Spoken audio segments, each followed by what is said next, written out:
Gilas Pilipinas, napakaraming secret weapon na pwedeng gamitin kontra sa New Zealand at Australia.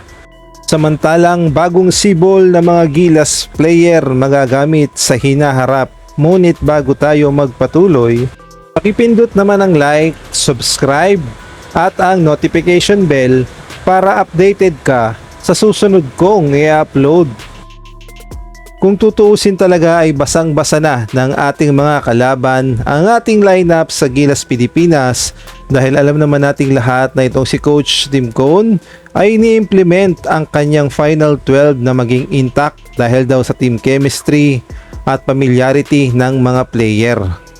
Hindi gaya ng ating mga makakalaban, halimbawa na lamang itong Australia na alam nating lahat na napakalakas talaga, lalong-lalo na ang kanilang mga local player ay napakalakas at yung game plan na ginagamit ng kanilang head coach ay napakaganda.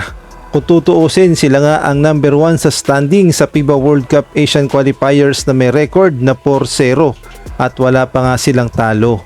Ngunit sa kabila nga ng kanilang magandang record at malakas na lineup, hindi nga kontento itong Australia bagkus nagpapalit-palit sila ng lineup. Kung ating nga mapapansin per window, iba-ibang Final 12 ang kanilang ginagamit at hindi nga sila nag-i-stick sa kanilang Final 12. At bukod pa doon ay hindi pa sila nakontento dahil kumuha pa sila ng naturalized player at ito nga ay si Bryce Cotton. Kumbaga yung Australia ay nag-experiment.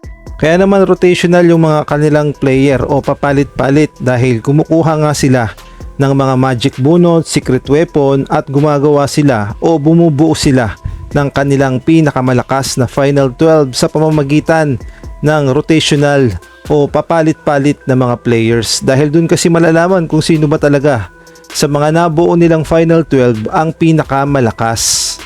At ganoon din naman ang sistema ng New Zealand, kada window papalit-palit ng mga players at hindi nga nag-i-stick sa kanilang Final 12, kumbaga nag-experiment din sila.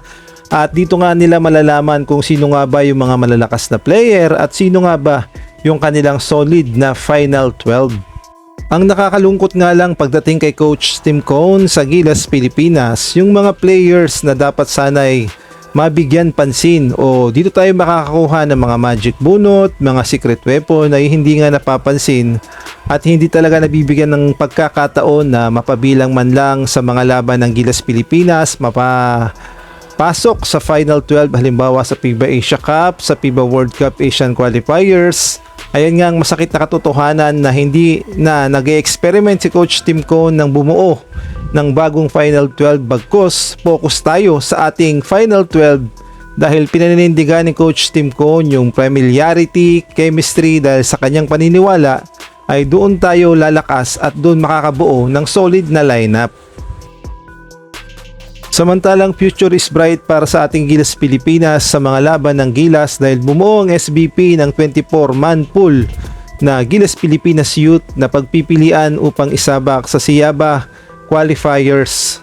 At ang 24-man pool na yan lahat local player at eligible as local sa mga laban ng FIBA at magagamit nga natin sila sa hinaharap. Lalong-lalo na kailangan natin ng mga malalakas na players at dito nga marami tayong pwedeng pagpilian at sana naman ay makapasok sila sa Final 12 ni Coach Tim Cone dahil yung mga bata na ito ay may potential talaga at sa hinaharap ng Gilas Pilipinas dito tayo kukuha ng mga star player na magagamit natin.